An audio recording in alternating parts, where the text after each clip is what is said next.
ላይ ነው ወንጌል ላይ ነው እንዴ? በቁርአን ላይ በወንጌልም ላይ ላሳየህ እንትን። ስለዚህ ወንጌል ተብሎ አንተ እኮ አሁን እኮ ወንጌል የወረደው ተውራት ወይ ደግሞ ለኢሳ የወረደ ራሱን የቻለ ነው። እሱ ደግሞ ወንጌል ተብሎ አይጠራም። ተውራት ወር ኢንጂል ተብሎ ይጠራል እንጂ ወንጌል ተብሎ አይጠራም። ስለዚህ ወንጌል ብሎ የጠራው መጽሐፍ ቅዱስን እንጂ እሱን አይደለም። ወንጌልና ኢንጂል ልዩነቱ ምንድን ነው? የስሙ ልዩነት ነው። ኢማጂን ትክክል በእንትን ሲጠራ ሊሆን ግን የስሙ ልዩነት ራሱ ጎግል ላይ ወር የትኛውም ኢንተርኔት ላይ ሰርች ብናደርግ ኢንጂል ብለን ብናደርግ አይመጣልንም መጽሐፍ ቅዱስ። ኧረ ይመጣል። ወላሂ ላሳየህ። ኢንጂል ብዬ ልጻፍና መጽሐፍ ቅዱስ ነው የሚመጣው። ከኦሪት ማን ነው ከእንትና ከዮሐን ማን ነው ከማቴዎስ ወንጌል እስከ ራእይ ድረስ። ቆይ ኢንጂል ብዬ ጽፌ ላሳየህ። ያው ገብቻለሁ። እሺ ኢንጂል ብዬ ልጻፍ እዚህ ጋር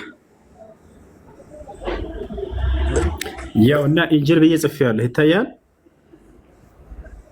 ኢንጂል ብዬ ጽፌያለሁ። ያው ምን ይላል መጀመሪያ ያመጣልህ? ያው ኢንጂል ያው የመጀመሪያው ዊኪፒዲያ ልክፈትልህ ወይስ እዚህ ጋር አባ ተክለ ሃይማኖት ዌብሳይት የሚል አለ የግብፅ ኦርቶዶክሶች የሚጠቀሙበት እሱን ልክፈትልህ። ያውና ተመልከት። እዚህ ጋር ወደ አማርኛ ልቀይርልህ። ኢንጂል ብዬ ጽፌ በአረበኛ አሁን ወደ አማርኛ ልቀይረው። መጽሐፍ ቅዱስ ራሱ ነው የሚመጣ። ተመልከት። አይዋ በአንዱ አምላክ ስም ይላል መጽሐፍ ቅዱስ፣ የእግዚአብሔር መጽሐፍ፣ የአረበኛ መጽሐፍ ቅዱስ ይላል። ምን ይላል? ብሉይ ኪዳንና አዲስ ኪዳን አስቀምጦልሃል። ያውና አዲስ ኪዳን ብለን ስንጫነው ጊዜ ያመጣልሃል። እዚህ ጋር ከማን ይጀምራል? ከማቴዎስ ወንጌል ይጀምራል። መጨረሻ ላይ ማን አለ? ዮሐንስ ራእይ። ያውና እዚህ ጋር የዮሐንስ ራእይ መጽሐፍ። ስለዚህ እሱ ይህንን መጽሐፍ እንድናምን ቁርአን አዞናል ማለት እንችላለን። አሁን እኛ እኮ በዚህ መጽሐፍ እናምናለን፣ ግን ምናምነው የተበረዘ ነው ብለን ነው፣ የአምላክ ቃል አይደለም ብለን እንድናምን ነው የታዘዘው። ስለዚህ ኢንጂልን እንድናምን ቁርአን ካዘዘን ኢንጂል የሚለውን ካመንን ኦር ደግሞ እንትንን አዲስ ኪዳንን ብሉይ ኪዳን መጽሐፍ ቅዱስን ወይ ደግሞ ካመንን ኢየሱስ ክርስቶስ ተሳስቷል ማለት እንችላለን። ተውራትንና ኢንጂልን እንድናምን ካዘዘ ኢየሱስ ሳይሆን የተሳሳተው በአፉ የተናገረው ነው ማለት እንችላለን። መጽሐፉን የጻፉት ሰዎች አሁን ከክርስቶስ ንግግር ውስጥ እውነትም አለ ሐሰትም አለ መጽሐፍ ቅዱስ ላይ ከሚገኘው ለምሳሌ ኢየሱስ ነው ማለት እንችላለን፣ መደምደም እንችላለን። ያልተሳካለት ኢየሱስ አይደለም። መጽሐፉ ያልተሳካለት አድርጎ ጻፈው እንጂ ክርስቶስ በጣም ስኬታማ ከሆኑ ታላላቅ የአላህ መልእክተኞችና ነቢያቶች መካከል ያልተሳካለትማ ካለን እኮ ቁርአንም እኮ ያኛው እንደተሳካለት እኮ ልኮናል። ኢንጂልንና ተውራትን ጠይቁ ብሎ የተሳካለት መጽሐፍ እንደሆነ ልኮናል እኮ። ኢንጂልና ተውራትን ጠይቁ አይለም፣ ተሳስተሃል። ኢንጂልና ተውራትን ጠይቁ አይለም፣ ተሳስተሃል። የቱ ጋር ነው እንደሱ የሚላለው? አሁን አንተ ጠይቁ የምትለዋን ቃል በሌላ ቃል ልታመጣልኝ ነው። አይኗ ቃለሁ ግን ወደዛ እንድንሄድ በምትፈልገው ሀሳብን ማስተካከል ትችላለህ። እኔ አልይዝህም። በቃ አሁን አስተካከልና ሀሳብን ችግር የለውም። ጠይቃ የሚለውን ልትሆናሽ። እሺ ቁርአኑን ብንከፍተው ወደዛኛው ወደ ቀደሙ መጽሐፍ እንድንሄድ ያመለክተናል አይደለ? አያመለክትም። እናንብበው። ከዛ ካላመለከተ እንዲሁም ጨርሶ የማያመለክት ቁርአን ላይ ብቻ እንድንቀር ነው የሚያመለክተው። ወደ ቀደሙት መጽሐፍቶች አያመለክትም። ያመለክታል የምትለው ጥቅስ ካለ አምጣ። አሁን ወዴት እንደምትሄድ ራሱ አውቃለሁ። ላንብብልህ የምትፈልገውን አንቀጽ። ቃለ ሱብሓነሁ ወተዓላ ፈኢን ኩንተ ፊ ሸክ ሚማ አንዘልና ኢለይከ ፈስአል ለዚነ የቅረኡነ ልኪታበ ሚን ቀብሊክ ለቀድ ጃአከ ልሐቁ ሚን ረቢከ ፈላ ተኩነነ ሚነል ሙምተሪን። ፊ ሱረት ዩኑስ የዮናስ ምዕራፍ ላይ ይገኛል። አሁን አንተ የምትፈልገው ምን ይላል መሰለህ? እሱ ጋር የቀደሙትን መጽሐፍቶች ሄዳቸው ወደ እነሱ ተመለሱ ሳይሆን የሚለው ፈኢን ኩንተ ፊ ሸክን በጥርጣሬ ውስጥ ብትሆን አለ። እኛ ተጠራጥረናል እንዴ? አልተጠራጠርም። ሲጀመር ነቢዩ ሰለላሁ ዐለይሂ ወሰለም ይሄ ቁርአን አንቀጽ ወረደ። አንዴ እባክህን ልጨርስ። ምን አለ ቁርአኑ ላይ ቃል በቃል ተርጉመልህ። ፈኢን ኩንተ ፊ ሸክን ባወረድነው ነገር ወደ አንተ ጥርጣሬ ውስጥ ብትሆን ፈስአል ለዚነ የቅረኡነ ልኪታበ ሚን ቀብሊክ እነዚያ ከአንተ በፊት መጽሐፉን ሲያነቡ የነበሩትን ጠይቅ አለ እንጂ መጽሐፉን ሄደህ ወደ መጽሐፉ ተመለስ አላለም። ወደ ግለሰቦች ነው ያለው። ታዲያ እነዚያን ማንን ነው ካለ ከአንተ በፊት ብሎ ገለጻቸው። ስለዚህ ስለ እናንተ የሚናገር አይደለም፣ ከእርሳቸው በፊት የነበሩ መጽሐፍቶቹን ሲል ጊዜ አላህ ሱብሓነሁ ወተዓላ ከመበረዛቸው በፊት በትክክለኛ ይዘታቸው በነበሩ ጊዜ ሲያነቡ ወደ ነበሩት አካል ነው ተመለሱና ጠይቁ ያለው። ታዲያ ማናቸው እነዚያ ከተባለ ነብያቶችና ተከታዮቻቸው ናቸው። ነብያቶች እንደሆኑ ማስረጃ አለህ ወይ ጠይቅ ተብሎ የተገለጸው ከተባለ አዎ፣ አላህ ሱብሓነሁ ወተዓላ በሱረቱ ዙኽሩፍ ላይ ምን አለ? ወረደው ለዚያው ላይ ወስአል መን አርሰልና ሚን ቀብሊከ ሚን ሩሱሊና ከአንተ በፊት የላኳቸውን መልእክተኞችን ነቢያቶችን ጠይቅ ለማለት ነው ብሎ ተናገረ። ታዲያ እንደሱ ከሆነ ነቢዩ ሙሐመድ ሰለላሁ ዐለይሂ ወሰለም ያለፉትን ነቢያቶች የት አግኝቶ ነው ሊጠይቃቸው የሚችለው? በወንጌል አማካኝነት አይደለም። ያለፉትን ነቢያቶችን ጠይቅ እያለ ነው አላህ። አሁን ጥያቄው ምንድን ነው የሚሆነው? የት አግኝቶ ይጠይቃቸዋል ነው። የት አግኝተው ነቢያችን ሰለላሁ ዐለይሂ ወሰለም ይጠይቋቸዋል? ምክንያቱም ነቢያቶች ሞተዋል አይደለ? ጥሩ ጥያቄ። ይሄ የት ነቢያችን ሰለላሁ ዐለይሂ ወሰለም የት አግኝተው ይጠይቋቸዋል? ኢየሩሳሌም ቤተል መቅደስ መልአኩ ገብርኤል ከመካ ወስዷቸው ቀጥታ ኢየሩሳሌም ቤተ መቅደስ አስገብቷቸዋል። ካስገባቸው በኋላ ነቢያችን ሰለላሁ ዐለይሂ ወሰለም ብናሉ ቃል በቃል ዑሪደት ዐለየ አልአንቢያ ነቢያቶችም ለእኔ ተቀረቡልኝ ተገለጡልኝ አሉ። ነቢያት ሁሉ አግኝተዋቸዋል፣ እነርሱንም መርተዋቸዋል። ሁሉ የነቢያት ሁሉ መሪ መሆናቸው ይታወቅ ዘንድ ላሳይህ ማስረጃ ክርስቶስን እንዳገኙት፣ ሙሴን እንዳገኙት፣ አብርሃምን ሃሮንን እንዳገኟቸው ላሳይህ በአካል ማን ነቢዩ ሙሐመድ ሰለላሁ ዐለይሂ ወሰለም። እሱ ውስጥ አንግባ። አሁን ይሄኛው ብቻ ይሻለናል አይሻልም? ለመሰለህ እሱ አይደለም። ቆይ ለመሰለህ እኔም እጄ ላይ ጥቅስ እኮ ላመጣ እችላለሁ። ለመሰለህ መንፈስ ቅዱስ ተገለጠልኝ ኦር ምናምን የሚል አይነት ተቀባይነት እኔ ልቀበለው የማልችለው ጥቅስ እኮ አለ እኔም ጋር እሱ። ስለዚህ ይሄ እናንተ አትቀበለውም? እርሳቸው የቀደሙት ነቢያት መገለጣቸውን ለእርሳቸው አረ በፍጹም ልቀበለው ምንም ልለው የማልችለው አይነት እንትን ነው። ለምንድን ነው ያልተቀበልክበት ምክንያት? የማልቀበልበት ምክንያት አንድ ነብይ ወይ ደግሞ አንድ ከእግዚአብሔር ዘንድ ወይ ካላህ ዘንድ ሊነጋገር የሚችል አይነት ባህሪ ነበራቸው ወይ ብለህ ከጠየቀኝ እኔ ልቀበለው አልችልም። ይሄንን ስለ ባህሪያቸው ሳይሆን የቀደሙትን ነቢያት ማግኘታቸውን ያልተቀበልክበት ምክንያት ምንድን ነው? ምክንያቱም ያለፉት ነቢያቶች ሞተዋልና ዳግም ሊነሱ አይችሉም ነው አይደለ? ሊመጡ አይችሉም፣ ሊገለጡ አይችሉም ነው። ሊገለጡ አይችሉም ምናምን ልል አልችልም። ለመሰለህ በእኛ አስተምሮ አሁንም ኢየሱስ ክርስቶስን በመንፈስ የሚያናግሩ ሰዎች ኦር በመገለጥ ሊያገለግሉ የሚችሉ ማናገር አይደለም፣ በመንፈስ ማናገር አይደለም፣ በአካል መጥተው ማየታቸውን ነው የጠየኩኝ ያለሁት። ስለዚህ ለምን አላህን አላዩትም? እንደዛማ ካልከኝ አላህን ለምን አላዩትም? አምላክ አላህ ስብሐነሁ ወተዓላ እርሱ ፈጣሪ ነው። ገብቶሃል አይደለ? ፈጣሪና ፍጥሩን እያወዳደረ እንደሱ አያስኬድም። አምላክን ሙሴም ለማየት ጠይቆ አሁን እኔን ማየት አትችልም ብሎታል። ነገር ግን ወደፊት እንደምናየው ቃል ገብቶልናል። አሁን ግን እየጠየቅኩ ያለሁት ስለ ግለሰቦች፣ ስለ ሰዎች ነው፣ ስለ ፍጥሮች ነው። ፍጥሮችን ማየት እንችላለን። አምላክ ፍጥሮችን ለማየታቸው ማስረጃው ምንድን ነው? እሱ ስታመጣ እኔም ማስረጃ ላምጣላ። ይሄኛውን ጥቅስ የቱ ጋር እንዳለ ተናግረኝ። ከመጽሐፍ ቅዱስ ማስረጃ ልሰጠህ ነው። እሺ ከመጽሐፍ ቅዱስ ለአንተ ለራስህ ማለት ነው፣ አንተ እንድታምንበት ማስረጃ ስጠኝ ስላልክ። በቁርአን ብሰጥህማ ነቢያት ተገልጠውላቸዋል ስልህ አልቀበልም አልክ። እንድትቀበል ግን የሚያደርግህ የራስህ መጽሐፍ ላይ ማስረጃ ልሰጠህ ነው። ገብቶሃል? ኢየሱስ ክርስቶስ ከእርሱ በፊት ያሉ ነቢያቶችን የሞቱ በክርስቶስ ዘመን እነ ኤልያስ እነ ሙሴ ምናምን ሙተው ነበር አይደለ? ሶስቱ በተራራ ላይ ሶስቱ ተገለጡለት። ነገር ግን እነዚህ ነቢያቶች መጥተው ለሙሴ ተገልጠውለታል አይደለ? ለማን ነው? ለኢየሱስ ክርስቶስ መጥተው ተገልጠውለታል። እንዴት የሞቱ ሰዎች እንደገና ተነስተው ተገለጡለት? እንዴት አመንክ? እግዚአብሔር እንዴት አመንክ ማለት ሁለት ምስክር ነበሩት፣ ጴጥሮስና ዮሐንስ ነበሩ። ስለ ምስክር አይደለም ጥያቄ፣ ስለ ምስክር ሳይሆን ጥያቄ የሞቱ አካሎች ተነስተው እንዴት ተገለጡለት ለኢየሱስ ክርስቶስ? ሲጀመር እሱ ጋርም ቢሆን በምሳሌ ሊያስረዳቸው ፈልጎ አብ ወልድ መንፈስ ቅዱስ፣ ግን እሱ ብቻ ሳይሆን ሊያገለግሉት መጡ ነው እኮ። እሱን እኮ አገለገሉት ነው። ስለዚህ ተገልጠውለታል አይደለ? መገለጣቸውን እንዴት ተቀበልክ? ሙተዋል ነበር እንዴ? ምስክር ስለሆነ ከአንድ ብርቱ ሁለት ምስክር ስላገኘው ኢየሱስ ቢናገር ብቻ ድንገት ተቀባይነት አላገኝም ልል ይችል ይሆናል። አሁን ስለ ምስክሮች ሳይሆን ጥያቄ የሞቱት የበሰበሱት አካሎች እንዴት ተነሱ ነው። በምን ኃይል? በመንፈስ ማናሰሰበት ለኢየሱስ ክርስቶስ በእግዚአብሔር ወይ ደግሞ በኢየሱስ ክርስቶስ። እሱን ነው እያልኩኝ ያለሁት። ኦኬ ለነቢያችን ሰለላሁ ዐለይሂ ወሰለም አምላክ አላህ ሱብሓነሁ ወተዓላ እነዚያን የቀደሙትን የሞቱ ነቢያቶችን ሁሉ አስነሳላቸውና በራሱ ኃይል ማለት ነው አምላክ። ከዛ ከፊታቸው አቀረበላቸው። እንዳገኟቸውም አሁን ነቢያትን ሁሉ እንዳገኟቸውና እንደተገለጡላቸውና ነቢያችን ሰለላሁ ዐለይሂ ወሰለም እነ አብርሃምን እነ ሙሴን እነ ሃሮንን ክርስቶስን ሳይቀር በአካል እንዳገኙት አሁን ላሳያችሁ፣ ማስረጃ ላወጣላችሁ።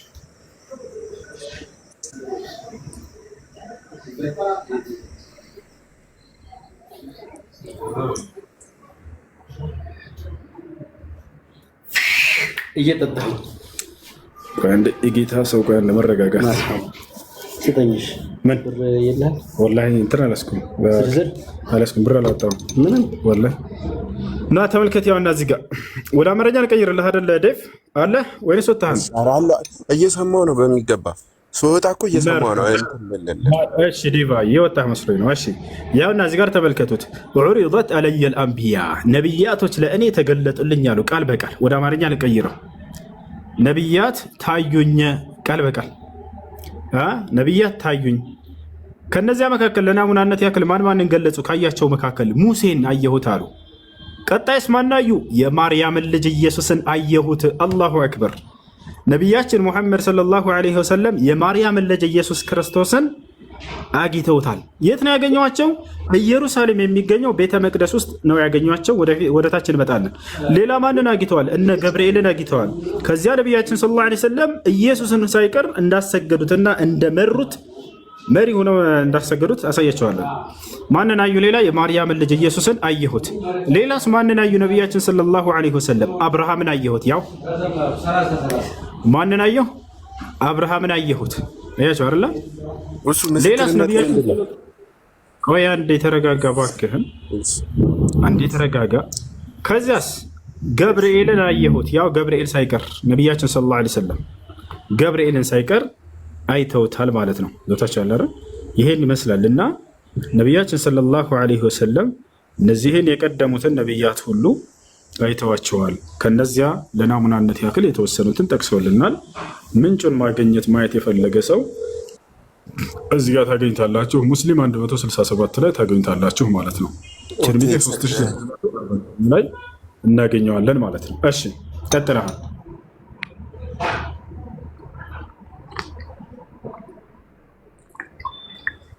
ዲቴል እንትኑን አላውቅም፣ ግን ይመስለኛል ታሪካዊ እንትኑን ሳነብ ጥቅሱን ባላቆም ምን ይላል መሰለህ? አላህ ወይ ደግሞ ጅብሪል ወደሱ በመጣ ጊዜ ወደ ነብዩ መሐመድ በመጣ ጊዜ በምን ላቅ እችላለሁ የሚል ጥያቄ ለአይሻ ይጠይቃታል። አይሻ ደግሞ ምን ትሏለች? ልክ መንፈሱ በመጣ ጊዜ ለእኔ ንገረኝ፣ እኔም ደግሞ የምለይበትን መንገድ ነግርሃለሁ ትለዋለች። ከዛ ልክ መንፈሱ ሲመጣ አሁንስ መጣ ስትለው መጣ፣ ከዛንስ ጭኗ ላይ ተኛ ምናምን የሚል ዲቴል እኔ አሁን ሌላ ስልክ የለኝም፣ ግን ጥቅሱን አላውቀውም። እሱ ይሄ ማረጋገጫ ሊሆን ይችላል። ስለዚህ በዚህ አማካኝነት አሁን ያልከው የለም ከየት እንዳመጣሁ አላውቅም። መጨረሻ ላይ ተረቴን መልሶ አፌን በዳቦ አብሶ የሚል ቃል እንደረሳ ግን ላስታውስህ። ምክንያቱም አሁን ያወራህ ተረት ነው። የለም እንደሱ የሚል በቁርአንም በሐዲስም ላይ እኮ ማረጋገጫ ሊሆን የሚችል ነገር አለ። እኔም እኮ ይህንን ታሪክ እኮ ይሄ ለእኔ አሁን እንደ ታሪክ ወይ ደግሞ እንደ የሆነ ነገር እንጂ አሁን ለነገርከኝ ነገር ማረጋገጫ ሊሆን አይችልም። የምን ማረጋገጫ ልጅ? አንደኛ በቁርአን ላይ አለ፣ ሁለተኛ ምንም ተአምር እንዳላደረጉ ቁርአን ላይ ይጠቅሳል። አይደለም ምንም ተአምር እንዳላደረጉ ሳይሆን ተአምር ከአላህ ዘንድ ቁርአን ላይ ያለው በአንድ መልእክተኛ ላይ ያለበትን ግዴታ እየገለጸ ነው። ወማ ካነ ሊረሱሊን አን የእትየ ቢአየትን ኢላ ቢኢዝኒላህ ይላል። ማንም መልእክተኛ በአላህ ፈቃድ እንጂ ከራሱ ተአምርን ሊያመጣ አይችልም ይላል። ትክክል ነው አይደለም? ይሄ እንደዛ ጥቅሱን ወይ ደግሞ በአማርኛውን እንደከፈትከው ጥቅሱን ወተን ከፍተን እናንብበው። ምንም ተአምር እንዳላደረጉ አንዴ በአምላክ ፈቃድ እንጂ በራሱ ሊያመጣ እንደማይችል አንድ ነቢይ ተአምርን ለመግለጽ ነው እነዚህ አንቀጾች የተነገሩት። እሺ አንድ ቦታ ብቻ እኮ አይደለም። እሺ ችግር የለውም። ስጠኝና እንመልከተው። ስጠኝና እንየው። የት ጋር ላውጣልህ? ደስ ያለ እሺ። ሻሃዳ መያዝ የሚፈልጋለ የምትሉ ሰዎች አድሚኖች ያስገቧቸው። እኔ ብሎ ይጻፍና ሻሃዳ አድሚኖች ያስገቧቸው። ዴቫ የትኛውን ላውጣልህ? አንተ የምትፈልገው ነጀዘኝ ኖ አንተ የምታውቃቸውን እንዳላውጣቸው ችግር የለውም። ከዛ እናንበው በአማርኛ ቅድም እንዳጠቀስከው አውጣው። ለመሰለ ጥቅሶቹን እንትን ይችላለሁ እየወጣሁኝ እያየሁኝ ቁርአን ውስጥ እየገባሁ ማውጣት እችላለሁ። እሺ አውጣለን። እሺ ችግር የለውም። እሺ አድሚኖች ካላቸው አስገባቸው። ሱራ 20 ምዕራፍ 20 ቁጥር 10 ላይ ግባ። እሱም ላይ ይላል። እሺ ምዕራፍ 20 እኛ ለመሆን ግን ልግባና ሊሆን አዎ እሺ አረጋግጥና ነው አንድ ካሽ ይፈላል እንዳላደረጉ ነው ማመጣው።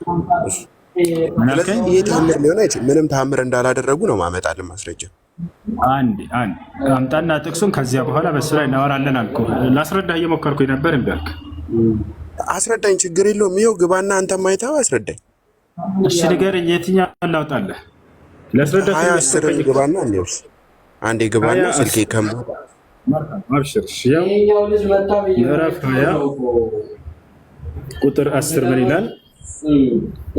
ያው ከሌባው የገዛው ልጅ ታያል። ምዕራፍ 20 ቁጥር 10 እሳትን ባየና ቤተሰቦቹ እዚህ ቆዩ፣ እኔ እሳትን አየሁ፣ ከእርሷ ችቦን ላመጣላችሁ ወይንም እሳት ርን ናቀድ ይከብላለሁ ባለ ጊዜ አስታውስ ይላል። እሺ የዛን ጊዜ እኮ ረስተኸው ነው እንጂ አሁን ምንድን ነው እዚህ ጋር ምንም ያወራኸው ነገር የለም። አንድ ስልክ ይዘውበት እሱ 10 ተሳስቼ ነው 10 ላውጣለህ። ከላይ ማን ነበረ ስምህ? ከላይ የገባኸው ልጅ ፍቄ አለ? ከላይ የገባኸው ልጅ አለ? መከሰስ ለታሰር ካለ እሺ ቁርአን 10:20 ምን ይላል እሱ ላይ መሰለህ? ወየቁሉነ ለውላ ኡንዚለ ዐለይሂ አየቱን ሚን ረቢህ ፈቁል ኢነማ ልገይቡ ሊላህ ፈንተظሩ ኢኒ መዐኩም ሚነል ሙንተظሪን ይላል። በእርሱ ላይም ከጌታው የሆነች ተአምር ለምን አትወርድለትምን ይላሉ አለ። ምንድን ነው ያሉት? ለምን ተአምር አልወረደለትም ብለው ህዝብ ነው የሚጠይቀው አይደለ? አዎ ከጌታው ተአምር ለምን አይወርድለትም ብለው ጠየቁ።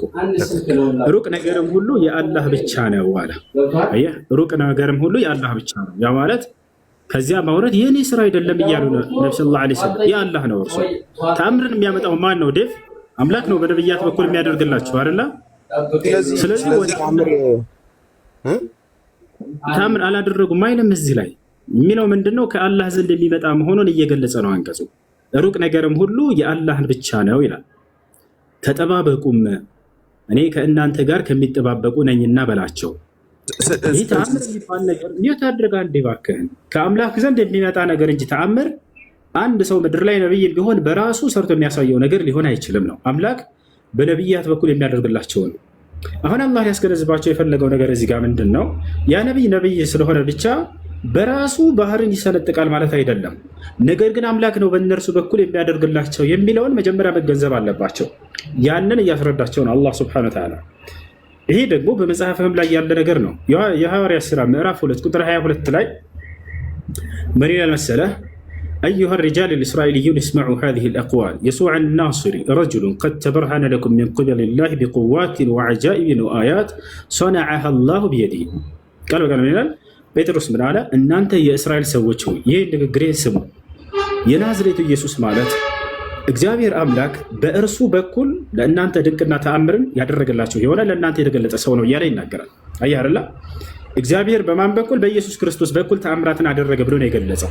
ክርስቶስ ሲሰራው የነበረው ሁሉ እርሱ አይደለም የሰራው እያለ ነው። ማን የሰራለት? የድርጊቱ ባለቤት እግዚአብሔር ነው፣ አምላክ ነው አለ ጴጥሮስ። ነገር ግን በማን በኩል? በኢየሱስ ክርስቶስ በኩል አለ። ይህም እየተናገረ ያለው ያንኑ ነው። ሙሐመድ ሰለላሁ ዐለይሂ ወሰለም ተአምር እንዲያወርድላችሁ ትጠይቃላችሁ። እርሱ የማውረድ ስልጣን የለውም። ነገር ግን አምላክ ነው በእርሱ በኩል የሚያወርድለት፣ የአምላክ ብቻ ነው። እናንተ ተጠባበቁ ከአምላክ እስኪወርድ ድረስ የሚል አንቀጽ ነው ያለው። ገብቶሃል? እኛ ነቢያችን ሰለላሁ ዐለይሂ ወሰለም ሲሰሩ ግን እንዳው ጨረቃን ከፈሉላቸው ይላል ቃል በቃል። ገብቶሃል? እኛ ይህን ይዘን አይ ራሳቸው ናቸው የከፈሉት አምላክ ስለሆኑ ነው ብለን ጓ ማለት አላቃተንም። ነገር ግን ይሄን መሰረት መጀመሪያ ሊያስይዘን ፈልጎ ነው ቁርአን። የምታዩት ተአምር ሁሉ ከዚህ በኋላ ሙሐመድ ሰርቶ የሚያሳያችሁ ሰለላሁ ዐለይሂ ወሰለም ከእኔ ከአምላካችሁ የሆነ እንጂ ከራሱ አይደለም ብያለ ነው። ገብቶሃል አይደል? ይሄን መሰረት ማወቅ አለብን ነው። ቁርአን የሚናገረው ተአምር ሁሉ የሚመጣው ከሙሐመድ ሳይሆን ከአላህ እንደሆነ ለመናገር እንጂ እርሳቸው አላደረጉም ለማለት አይደለም።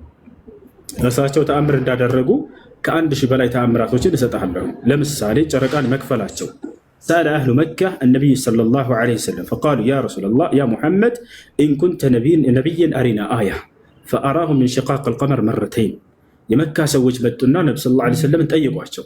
እንደው አንተ እንደምትለው እውነተኛ ነብይ ከሆንክ ተአምርን ሰርተህ እንድታሳየን እንሻለን አሏቸው። ከዚያም ጨረቃን መከፈልን 2 ጊዜ አሳዩአቸው ይላል። ጨረቃን ከፍለው አሳዩአቸው። ወጣለርላ አንደኛ ይሄ ነው። ሁለተኛ በሌላ ጊዜ ነቢያችን ሰለላሁ ዐለይሂ ወሰለም ሰሃቦቻቸው ውዱ ማድረጊያ ውሃ አጣን አሏቸው። በብዙ ሺዎች የሚቆጠሩ ናቸው ሰሃቦች። ውሃ አጣን፣ ውዱ ማድረጊያ ሶላት ደረሰብን፣ ምን እናድርግ ሲሏቸው ጊዜ እሱ ምን ላይ ነው? ቁርአን ላይ ለውጣና ላሳየህ። ይሄን ያዩና ምስክሮች ስትላይ ነበር አይደል? ቅድም ምስክሮች የተናገሩትን ነው ማሳየህ። ቁርአን ላይ ብሎ ማስረጃ ቁርአንና ሐዲስ ነው። የቀደሙ መጽሐፍ ቁርአን አይደል? ሁለቱም ከአምላክ ከአላህ ሱብሓነሁ ወተዓላ ዘንድ ነው፣ ቁርአንም ሐዲስም። ነቢዩ ሰለላሁ ዐለይሂ ወሰለም ምን አሉ? ኡቲቱል ቁርአን ወሚስለሁ መዐሁ አሉ። ቁርአንን ተሰጠሁኝ ከእርሱም ጋር የእርሱን አምሳያ ተሰጥቻለሁ አሉ። ከአላህ ዘንድ ነው የተሰጣቸው እርሱ። ነቢዩ ሰለላሁ ዐለይሂ ወሰለም በሌላ ቦታ ላይ ምን አሉ? ተረክቱ ፊኩማ ኢን ተመሰክቱም ቢሂማ ለን ተضሉ በዕዲ ኪታበላህ ወሱነቲ አሉ። በመካከላቸው ሁለት ነገራቶችን ጥየላቸው ይሄዳለሁኝ፣ እነርሱንም አጥብቃቸው እስከያዛቸው ድረስ አትጠሙም፣ እነርሱም ቁርአንና ሐዲስ ናቸው አሉ። ሐሳን ብኑ ዐጥያ የተባሉ ታላቁ ሰሓባ ምን አለ? ካነ ጅብሪል ዐለይሂ ሰላም የንዚሉ ቢሱነቲ ዐለ ነቢ ሰለላሁ ዐለይሂ ወሰለም ከማ የንዚሉ ቢልቁርአን።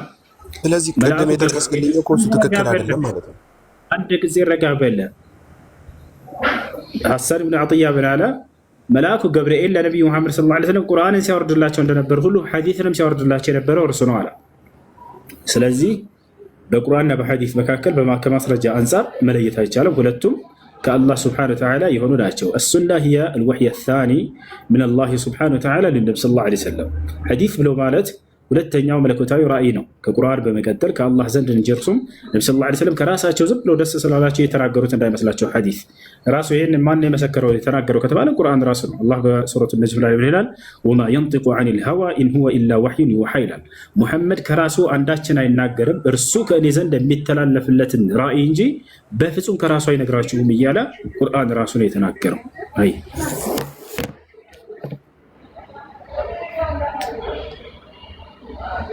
ቀጥል ዴፍ።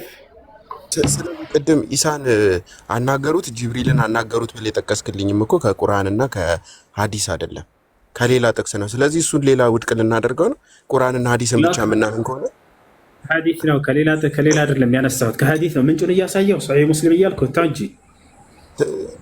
ስለዚህ ሰሒህ ሙስሊም የማን ሀሳብ ነው ያለ? ወይ ደግሞ ከቁርአን ጋር ተመሳሳይ የወረደ ጥቅስ ነው?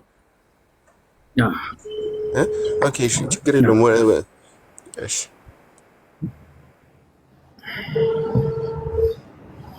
ሌላ ጥያቄ አለ?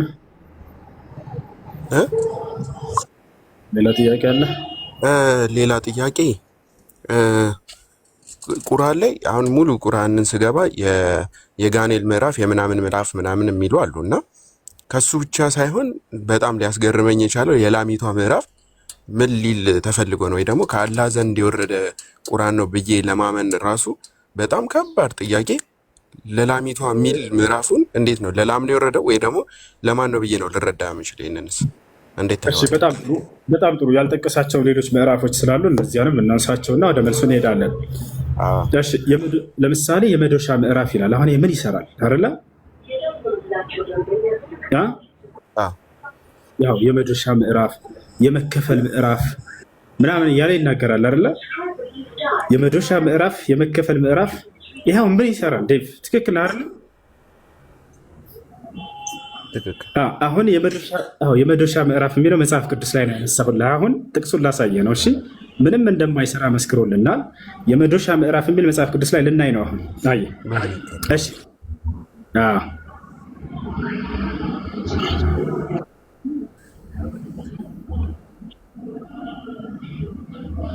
የመዶሻ የማቴዎስ የሉቃስ እንደምንለው ነው ግምታ የሚመጣልኝ አይደል? አብሽር መቃቢያን ማለት መዶሻ ከ66ቱ መጽሐፍት ውስጥ እሺ መጽሐፈ ያው እና እዚህ ጋር ምን ይላል?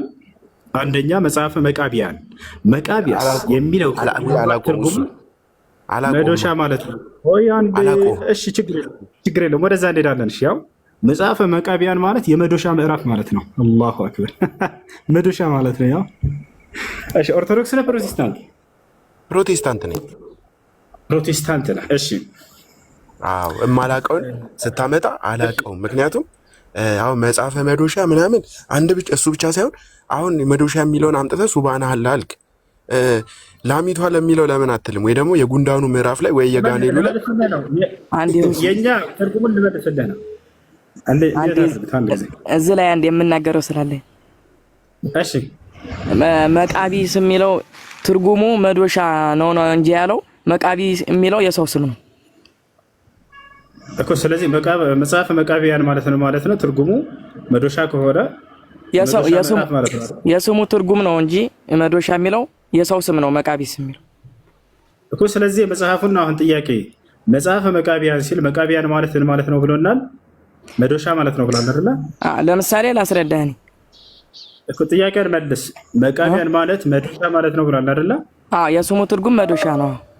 ስለዚህ መጽሐፈ መቃቢያን ማለት የመጽሐፍ የመዶሻ ምዕራፍ ማለት ነው አይደል? አይደለም። ለምሳሌ ላስረዳህ አንዴ መጽሐፈ ማለት ነው አይደል? አንዴ ላስረዳህና ከዛ ችግር የለም ታስረዳለህ። ችግር የለውም። ማብራሪያን ትሰጠናለህ። ግን የቃሉን ትርጓሜ ነው የፈለግነው። አሁን መጽሐፈ መቃቢያን መጽሐፈ ማለት ነው። መጽሐፍ ማለት መጽሐፍ የተጻፈ ማለት ነው። በጣም ጥሩ። መቃቢያስ ማለት ነው መዶሻ ማለት ነው አይደለ? ትርጉሙ ግን ሰዎች ናቸው። የሰው ስሞች ነው። የሰዎች ስም ነው። የተራራም ስም ይሁን የሰውም የበግም ስም ይሁን እሱ አይደለም ጥያቄ። ትርጉሙ የቃሉ ትርጉም መጽሐፈ መቃቢያን ማለት ቀጥታ ትርጉሙ የመዶሻ ምዕራፍ ማለት ነው አይደለ? የመዶሻ መጽሐፍ ማለት ነው አይደለም? አንዴ ላስረዳና ከዛ ችግር የለውም። ትርጉሙን ነገረን። መጽሐፈ መቃቢያን ማለት የመቃቢያን መጽሐፍ፣ መቃቢያን የሚባሉ ሰዎች አሉ። የነሱ መጽሐፍ ትርጉሙ ምን ማለት ነው? መቃቢያን ማለት ትርጉሙማ እኮ መዶሻ ነው። ልክ ነህ። ነገር ግን የሰው ስም ነው ምን እያልኩ ያለሁት ማለት ነው። የአህያ ስም አላልኩም እኮ እሱ ላይ ሳይሆን የአህያ ነው የበግ ነው ሳይሆን የቃሉ ትርጓሜ ምንድን ነው ነው አይደል? የቃሉ ትርጓሜ ምንድን ነው? መዶሻ ማለት ነው አይደል? አዎ። ግን አንዴ እንዳስረዳ ብፈቅድልኝ ደስ ይለኝ። አስረዳህን እኮ የሰው ስም ነው እሱ አልከን እኮ አንዴ ተቃወምን። የፈራራም ስም ይሁን የጋኔን ስም ይሁን እሱ ሳይሆን ጥያቄያችን መጽሐፈ መቃቢያን ማለት ትርጉም ምን ማለት ነው ብለን ስናይ መቃቢያን ማለት መዶሻ ማለት ነው ብሎ አስቀምጦታል እዚህ ጋር መግቢያው ጋር ማለት ነው። ስለዚህ መጽሐፈ ማለት መጽሐፍ ማለት ነው ብለናል። መጽሐፈ መቃቢያን ስንል ጊዜ የመዶሻ መጽሐፍ ማለት ነው አይደል? መዶሻ የሚለው የሰውየው ስሙ ትርጉም ስለሆነ ነው እንጂ የሰውየው መጽሐፍ ስለሆነ ነው መጽሐፈ መቃቢያን የተባለው። ለምሳሌ ሁሱ ማለት ለምሳሌ ሁሱ ማለት መዶሻ ማለት ቢሆን ሁሱ መጽሐፍ ቢጽፍ መጽሐፈ ሁሱ አልኩኝ። ሁሱ ስለጻፈው ነው መጽሐፍ ሁሱ ያልኩት እንጂ መዶሻ መጽሐፈ መዶሻ ለማለት ፈልጌ አይደለም። ልክ እንደዛ ነው። ይሄ ትርጉም የለውም። እሺ መቃቢያን የሚለው መቃቢያን ስም ነው። ምንድነው ትርጉም አለው ወይ ነው ያልኩህ። የሰው ስም ነው ወይንስ የጋኔን ስም ነው? የቤት ስም ነው? የተራራ ስም ነው ሳይሆን ጥያቄ ትርጉሙ ምንድነው? መቃቢያን የሚለው ትርጉሙ መዶሻ ነው። ነገር ግን መዶሻ መጽሐፈ መዶሻ ለማለት አይደለም። የሰዎቹ ስም ስለሆነ ነው መቃቢያን የሚለው እኮ። የሰዎቹ ስም ነው እኮ። እሱን እኮ ተስማማንልህ። አይገባም እንደ ፈጣሪ። ትርጉሙ ግን ምን ማለት ነው? የቃሉ ትርጓሜ ትርጓሜውማ መዶሻ ማለት ነው። እሱን እኮ እያልን ያለ ነው። እሺ አሁን ከታች ያለው ዴቫ ቀጥል። ዘዳግም ማለት ነው። ዘኍልቍ ማለት ነው። መጽሐፈ ዜና ማለት ነው። የጸሐፊዎቹ ስም ነው እንዳለ። እሺ ዘዳግም የሚለው ሰው ማን ነው? ሰውየው ስሙ የመጣሽ ተይ። ዘዳግም የሚባለው ሰውዬ ማን ሰው ነው? በማን ጊዜ ነበር ሰው ነው? አሁን እሱ ዘዳግም ማለት እኮ ትርጉሙ ራሱ ዳግም ስለመወለድ ወይ ደግሞ ምናምን ነው። ትርጉሙን ቀጥታ ትርጉሙን እንኳን ብንፈታው ስለዚህ አሁን መጽሐፍ ቆይ እሺ፣ አሁን ወደ እኔ ለምን ጥያቄ ትመጣለህ? እሱ የምን እኔ ቁርአን ነው የጠየቀው። አንዴ በቃ እሺ ለመለሰልህ። ግን የሰው ስም አይደለም። አንደኛ ሰው አይደለም። ዘዳግም ማለት ኦሪት ማለት ህግ ማለት ነው አይደለ? ኦሪቶቹ እንዳለ ህጎች ናቸው። ዘዳግም ማለት ነው የዘዳግም ህግ ወይ ደግሞ ኦሪት ከሆነ ህግ ከሆነ ዳግም ደግሞ ዳግመኛ ህግ እንደማለት ነው። ያ ትርጉም ይሰጣል። ዳግመኛ ህግ እዛ መጽሐፈ ዜና የዜና መጽሐፍ ያስኬዳል። እንደዚህ ለማንኛውም ወደ ቁርአኑ ተመልሰናል። የኛ ሲሆን ሱብሃነሁ ወተዓላ አላሁ አክበር እንዳልክ ለራስህ ሲሆንም እንደዛው ብለህ ያው የላሚቷ የጉንዳን የጋኔል የሚለው ሞር ደግሞ የጋኔል ደግሞ ያስፈራል። እሱን ልነግርህ ነው። አሁን እሱን ልነግርህ ነው። ችግር የለውም። በጣም የሚደንቅ ተአምር ነው እንደውም አሁን የምትሰማው ማለት ነው። የላሚቱ ምዕራፍ የተባለበት ምክንያት ምንድን ነው የሚለው እንመልከት። ገብቶሃል? መዶሻ ምናምን ብሎ የሚያልፍ አይደለም። ምክንያት አለው የተጠቀሰበት ቁርአን ላይ። እሺ የላሚቱ ምዕራፍ ሁለተኛው ምዕራፍ ላይ ይገኛል። ይላችኋል ሁለተኛው ምዕራፍ ላይ ይገኛል። ምን የላሚቱ ምዕራፍ የሚለው ታዲያ ከላም ጋር ምን አገናኝቶት ነው ወደሚለው እንምጣ። እሺ እሺ ሙሳ አለይሂ ሰላም እና እስራኤላውያኖችን አስመልክቶ የተነሳ ታሪክ ነው። በሱረቱል በቀራ የላሚቱ ምዕራፍ ውስጥ ስለ ላም የተነሳ የሆነ ታሪክ አለ በሙሳና በእስራኤላውያን በህዝቦች መካከል። በእስራኤላውያኖች መካከል አንድን ሰው ባለጸጋን ሰው ይገላሉ እስራኤላውያኖች። ከዛም የዚያን ሰውዬ ንብረት ለመከፋፈል ብለው አስበው፣ ነገር ግን ያን ሰው መጨረሻ ላይ በንብረቱ ላይ ሳይስማሙ ሲቀሩ ይካከዳሉ። አይን አልገደልኩም ብለው ሁሉም ይሸመጥጣሉ። የገደለውን ሰው ታዲያ እንዴት እንወቅ በተባለ ጊዜ ሙሴ ወይም ሙሳ ዓለይሂ ሰላም ከአምላኩ ጋር ስለሚገናኝ አምላካችን ደግሞ ሁሉን ያውቃልና ማን እንደገደለም ስለሚያውቅ ሙሳን እንጠይቀውና እርሱ አምላኩን ጠይቆ ገዳዩን ይንገረን፣ ከዛ ፍርዱ ይወሰድበታል ተባለ። ከዛ እነዚህ እስራኤላውያኖች ሰዎች ሄደው ሙሴ ጠየቁት። ሙሴ ሆይ ከእኛ መካከል አንድን ንጹሕ ሰው ገድሏል፣ ያን ሰው ግን ሁላችንም ክደናል።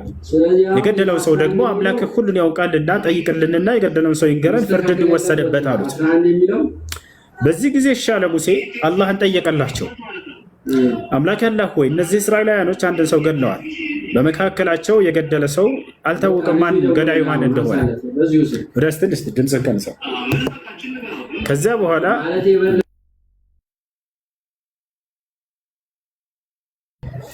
ከዚያ በኋላ ሙሳ አላህን በጠየቀ ጊዜ አላህ በቀጥታ መናገር ይችል ነበር። ግን እስራኤላውያኖች ልብ በሉ፣ ለምን አላህ ላምን እንደመረጠ፣ ለምን ፍየልን፣ በግን፣ ከብትን፣ ሌላ ነገር ማን ነው ይቅርታ ግመልን ለምን እረዱ እንዳላለ እዚህ ጋር ለምን ላምን እንደመረጠ ደግሞ ትረዳላችሁ። ካሉበት ትልቅ ክህደት ከውስጣቸው የነበረው ሊያወጣላቸው ፈልጎ ነው አላህ። እስራኤላውያኖች ከወይፈን ወይንም ከላም ጋር ልዩ ትስስር ነበራቸው። እሱን መጽሐፋት ቅዱሳቸውም ላይ ታውቃላችሁ። ለዚያ ገደል ልባት ያደረገላቸው አምላካችን አላህ ሱብሓነሁ ወተዓላ ነው። ያንንም የገለጸው ታላቁ ቁርአን ነው። መጽሐፍ ቅዱስ ላይ አታገኙለትም። ወደ እሱ እንመጣለን። ገብታችኋል? በዚህ ጊዜ ሙሳ አላህን በጠየቀ ጊዜ ለማወቅ ያንን ገዳዩን አላህ ምን አለው ለሙሳ? ሙሳ ሆይ ገዳዩን ማወቅ ከፈለጉ ላምን ወይንም ወይፈንን እንዲያርዱ እነዚህ እስራኤላውያኖችን እዘዛቸዋል። እሺ አለ። ከዚያ በኋላ ለእስራኤላውያኖች እኔ አላህን ጠይቄላችሁ ነበር አላቸው ሙሳ። ግን ያን ገዳዩን ማወቅ ከፈለጋችሁ ላምን ወይፈን እረዱ ተብላችኋል አላቸው። በዚህ ጊዜ እስራኤላውያኖች እየተሳለክብን ነው ወይስ ምንድን ነው? ምን አገናኘው አሉት።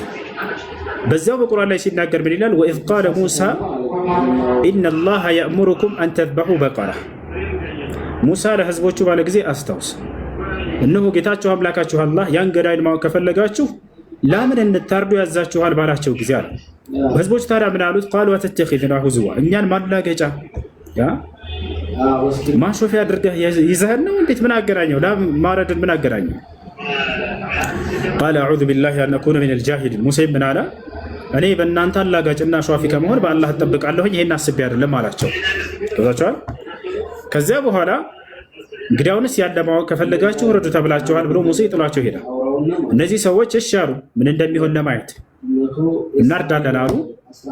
በብዙ ጭቅጭቅ ታሪኩን ታውቃላችሁ። ሱረቱል በቀራ ላይ አረዱ፣ ያሳጥርላቸውና ማለት ነው። የሆነችን ላም አረዱ።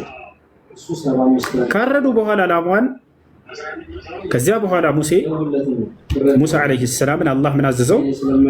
ፈቁልና ድሪቡሁ ቢባዕድሃ፣ በታረደው በላሟ በሆነ በስጋዋ ክፍል አንሳና ቀብሩን ምታው፣ የተቀበረውን ሰው ማለት ነው። መታ አድርገው አንዴ። ወዲያው በመታው ጊዜ ሙሳ ዓለይሂ ሰላም ቀብሩን አንስቶ በስጋው መታ ባደረገ ጊዜ ያንን የሞተውን ሰው አላህ አስነሳላቸው።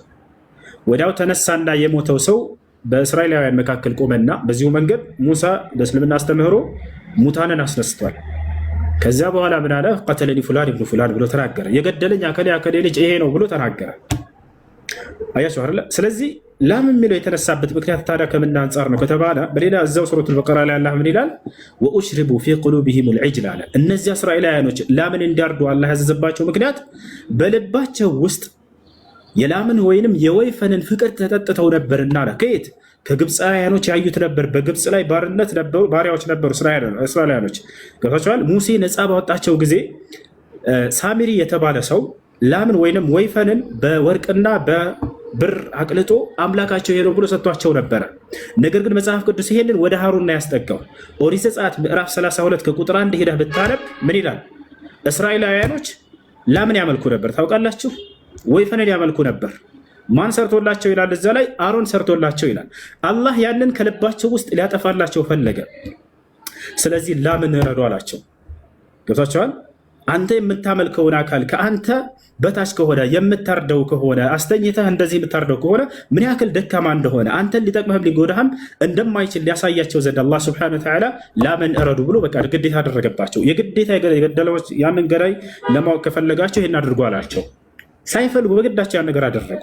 አያችሁ፣ እነዚህ ሰዎች እስራኤላውያኖች ወይፈንን ላምን ያመልኩ ነበረ፣ ከወርቅና ከብር ተቀልጦላቸው ኦሪት ዘጸአት ላይ ያሳያለሁኝ። ለዚያ ግን አላህ ስብሐነሁ ወተዓላ ከልባቸው ያንን ሊያጸዳላቸው ዘንድ ነው ላምን መርጦ ላምን እረዱ ያላቸው።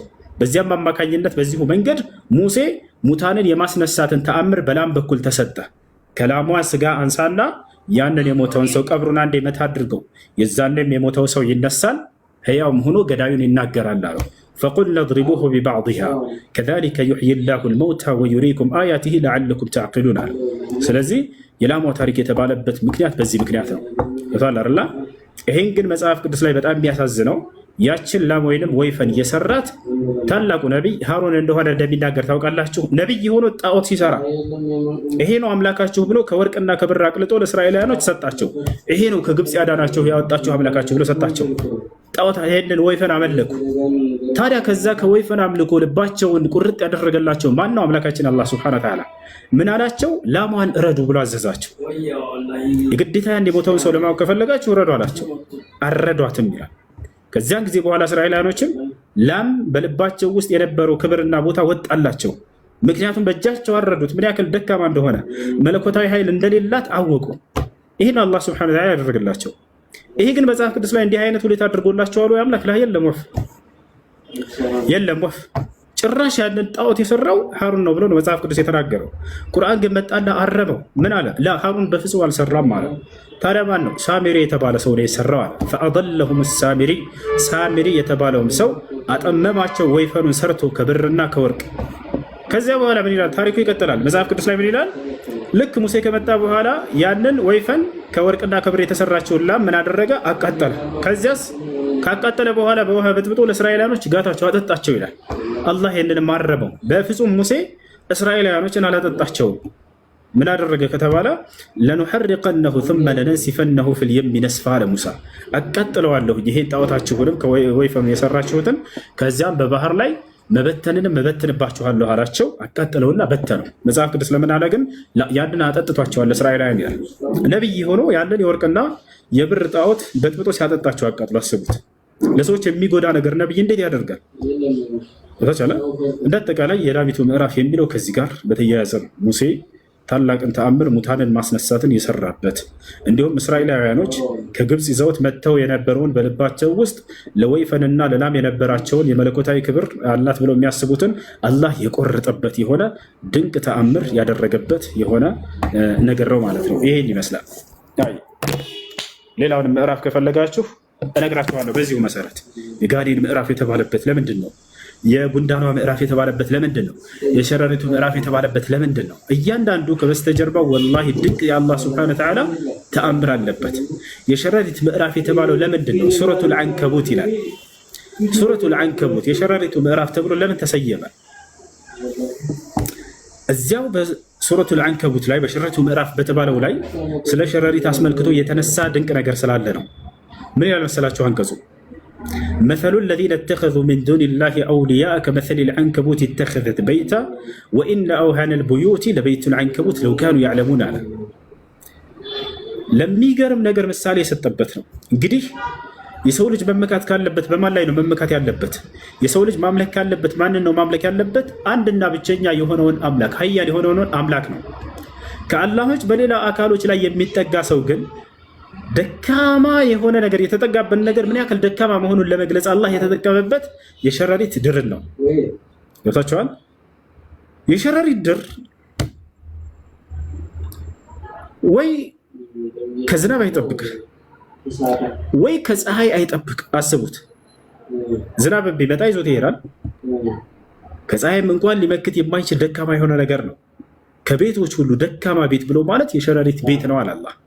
ከሃዲያኖች እኔን ትተው በፍጥረታቶቼ ላይ መጠጋታቸው ልክ ሸረሪት ከዝናብ ለመጠበቅ እንደሰራቸው እንደ ቤቷ ያክል የዚያን ያክል ደካማ ነው እያለ እየተናገረ ነው።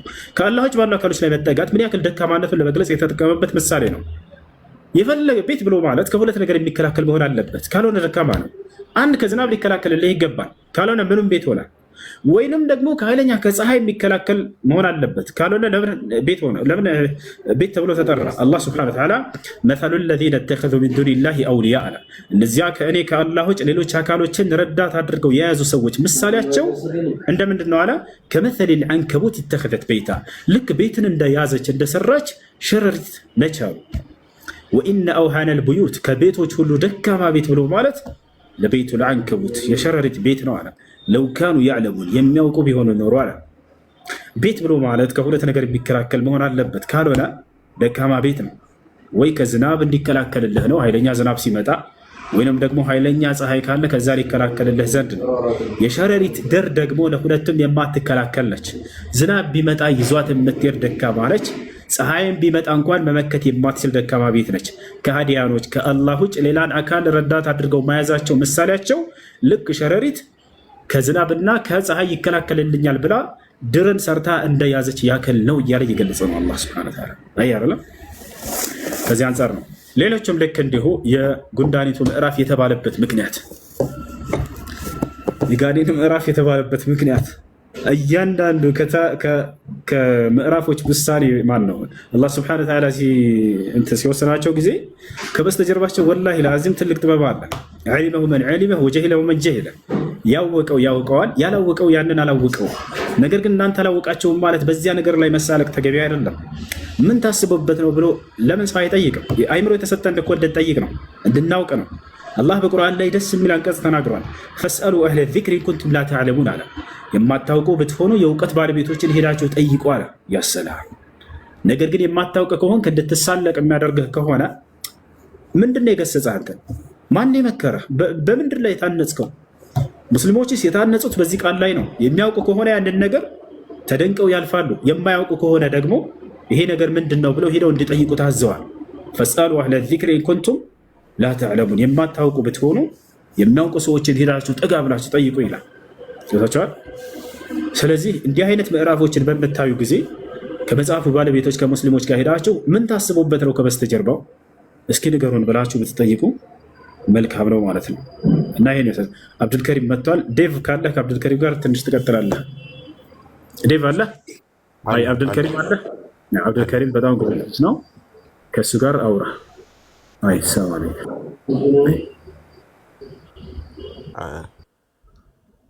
ዴቭ ሰላም ነው አለው አብዱልከሪም። በዛውም አንተ ያው የጋኔሉ ምዕራፍ አብራራለን።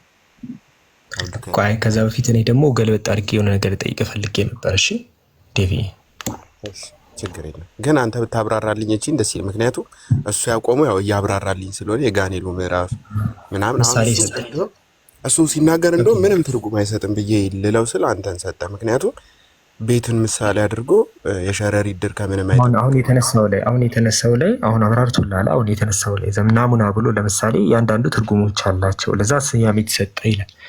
አሁን አንተ ደግሞ ብታስረዳ ምንድን ነው ለምንድን ነው ምዕራፎች በሰው ስያሜ ለምሳሌ ጢሞቴዎስ ተብሎ ለምንድን ነው የሚቀመጠው የምዕራፍ ስም?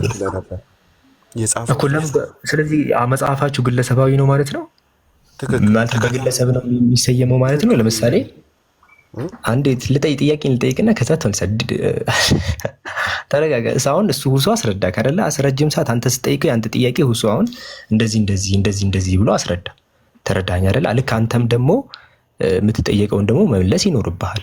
ለምሳሌ አሁን መጽሐፉ ጢሞቴዎስ ተብሎ የግለሰብ ልክ እንደ የግል ቤቶች በሰው እንደሚሰየሙት ልክ እንደዛ ነው። መጽሐፍ ቅዱስን በግለሰብ ነው የሚሰየመው፣ በግለሰብ ስም የሚሰየም መጽሐፍ ነው።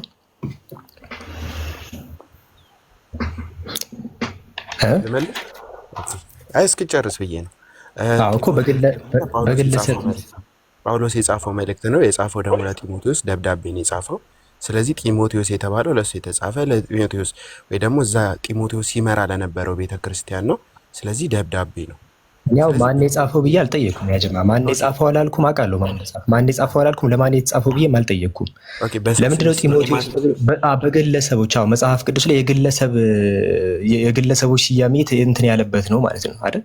በሚገባ ማለትም ያው ፐርፐዝ የሌላቸው ሊትራሊ ነቢያቱ ላይ ያልሆኑ ማለት ለምሳሌ አሁን ጢሞቴዎስ ነብይ ምንም አይደለም። ሊትራሊ መጽሐፍ ተጻፈለት ወደ እሱ መልእክትን የተጻፈለት እኮ። ስለዚህ በሱ በተሰየመ ዝም ብሎ በግለሰብ ሰው መልእክት በተጻፈበት ሰውዬ በቃ ተሰየመ ማለት ነው። ኢቭን ኢፍ ኖት ኢቭን ይሄ የአምላክ ነብይ ራሱ ሳይሆን ትክክል በሚገባ ተሰይሞለታል። ጢሞቴዎስ ተብሎ ተሰይሞለታል። ስለዚህ ማን የሰየመው ይሄንን? ጳውሎስ ነው ጢሞቴዎስ ብሎ ርዕስ የሰጠው። ጢሞቴዎስ የጳውሎስ ተማሪ ደቀ መዝሙር ሆኖ የደብዳቤው ርዕስ ጢሞቴዎስ ያለው ማን ነው? ጳውሎስ ነው ያለው። መረጃ አስጠኝሽ ጳውሎስ እንደዛ እንዳለ። አይ ርዕሱን ጢሞቴዎስ ያለው ጳውሎስ ነው ብለሃል። ለዚህ መረጃ አስጠኝሽ። መረጃ ልሰጥ አልችልም። ይሄ ጢሞቴዎስ ተብሎ የተሰየመው በራሱ ስም ስለሆነ በቃ በሰው ስም ተሰይሟል እኮ። ማን ያለው? ማን ነው እኮ ያንን እኮ ማን ነው እንደዛ ብሎ ስያሜ ያወጣ? በጢሞቴዎስ የተላከ ደብዳቤ ስለነበር ነው። ደብዳቤው ነው እንደዛ እሱ ገብቶኛል። እሱ ምክንያቱን ነገርከኝ እኮ ለጢሞቴዎስ የተላከ ደብዳቤ ስለሆነ ብለን እሱ ምክንያቱን እኔ ማን ያለው መጀመሪያ ጢሞቴዎስ ብሎ ራሱ ስያሜ የሰጠው ማን ነው ነው ጥያቄ። በነገራችን ላይ አሁን አብዱ የምትጠይቀኝ መረጃ አንተ አሁን እኔ ቀጥታ የጋኔል ለምኑ ጥያቄ ሲጠይቅ ነው አይደል ነው የጠየቀኝ? አይ አይደለም። መረጃ መስጠት ከቻልክ አንተ ታብራራልኝ ደስ ይላል። አይ አይደለም፣ እንደዛ አይደለም። እንደዛ ሳይሆን ጠየቅ፣ ለማላገጥ ጠየቅ። ቅድም ለማላገጥ ነው ለምን ይሁን አይመስልም። ያምላክ ምናምን አንዴ ዴቭ ምን ሆነሃል? አንዴ ዴቭ ከይቅርታ ያ ጀማ ክርስቲያን እንደዚህ ደቂቃ ሙሉ ሚውት አድርጌ ቁጭ ብዬ አላዳምጥም ነበር። እሺ አንዴ ይቅርታ፣ አንዴ ብቻ አንዴ። ያ ጀማ አይታችኋል አይደለ? ልክ ነገሩ ወደ ክርስትና ሲቀየር ያብዳሉ። አሁን ቅድም ካስታወሳችሁ እንደዚህ የሚባል ምዕራፍ ምናምን አለና ከዛ ሁሱ አብራራለት። ከዛ አንደኛ ደግሞ ወደ አንዴ ሚውት አድርገላ አንዴ። አሁን ደግሞ ወደ አንተን የመጣ ነው። ያንተን ደግሞ መረጃ አሳይ ተባልክ። ይሄ እኮ መረጃ አሳይኝ የተባልከው። አሁን ደግሞ ክርስትና ደግሞ መመዘን አለበት። ክርስትና ሚዛን ላይ ሲሆን ለምን ለምንድን ነው እንትን ማትለው? ገባህ? አሁን የኔን የምትመዝነው ለምን ቅድሚያ ከመመዘን በፊት መልስ መስጠት እኮ ነው ያንተን። አሁን አንተ ገብተህ አንዴ ሰላም አለይኩም አብዱ። ወአለይኩም ሰላም። ያ ጀማ 800 ምናምን ሰዎች አላችሁ። አብዱል ከሪም የፖስተው ቪዲዮ አለ፣ የገባችሁ ሁላችሁም የሚደረገውን አድርጉለት። ታብታቡን ደግሞ ቀጥሉ። ሳስበው ደግሞ የመቅደላዊውም አለች፣ ሌላ ከታች ተዋዶም አለ። ከነሱ ጋር በቀጥል ከአንድ ሰዓት በላይ 2 ሰዓት ነው እዚህ ይበቃዋል።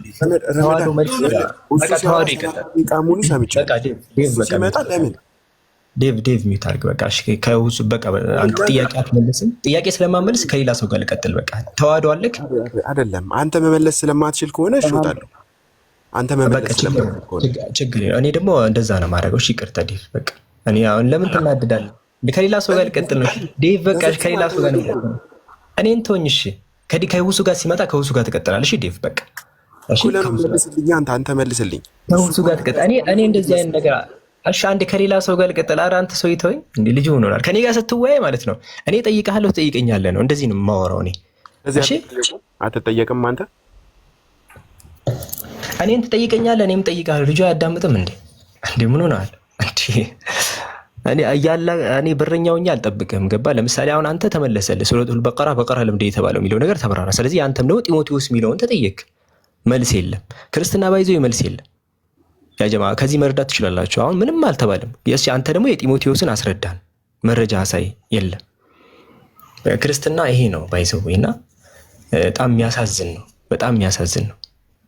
እና እስቲ ቅድም አሁን ዘዳግም ማለት ዳግም ውልደት ማለት ነው ብለህ ተናግራል። አሁን ይሄ ውሸት ነው። ለምሳሌ ዳግም ውልደት ማለት ጭራሽ ዳግም ውልደት የሚባል ነገር ሁላ በዘፍጥረት ጊዜ አልነበረም። እኛውን ጸጥ ብለን ሁሱም ጸጥ ብለን ያሳለፍን አታውቅም ብለን ማለት ነው እንጂ ዘዳግም ተብሎ ድጋሚ ውልደት የሚባል ነገር ሁላ የለም። ዘዳግም ማለት ዳግም ውልደት ማለት ነው። ልክ ይሄ አዲስ ኪዳን ላይ ውሃ ምናምን በሚለው ወይ ልክ ለኒቆዲሞስ እንዳለው እሱን ወስደ ዘፍጥረት ወስደ ያስቀመጥከው እኛ ጸጥ ብለን ያለፍን። ስለዚህ ተው። አላውቅም ማለት ደግሞ ጥሩ ነው። እሺ ተዋህዶ